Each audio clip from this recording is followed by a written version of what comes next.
aynu ku bilowna daawadayaal madaxweynaha Somaliland mudane Muuse Biixi Cabdi oo warramay wakaalada wararka ee Reuters ayaa waxa uu sheegay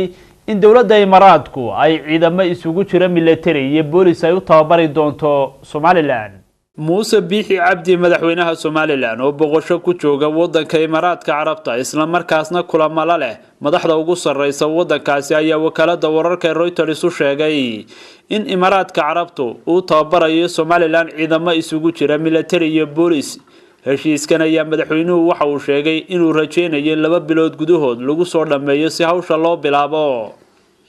dhinaca kale madaxweyne Biixi waxa uu sheegay saldhigga military Imaaraatka Carabtu uu ka dhisanayo magaalada Berbera la rajeynayo la soo gabagabeeyo dhismihiisa sanadkan gudihiisa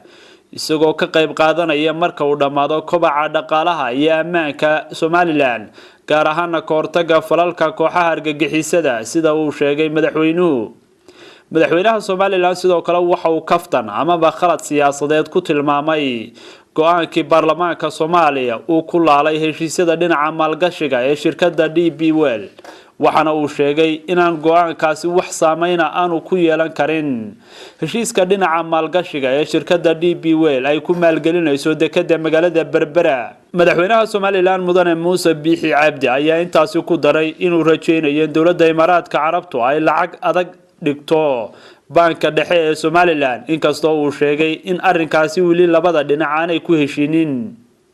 wakaalada wararka ee Reuters waxa kale oo ay sheegtay wasiirka arrimaha dibadda Somaliland oo joogay markii wareysiga la yeelanayay madaxweyne Biixi uu diiday inuu sheego tirada saxda ee ciidamada Imaaraatka Carabta ee la keenayo saldhigga magaalada Berbera marka uu dhamaado.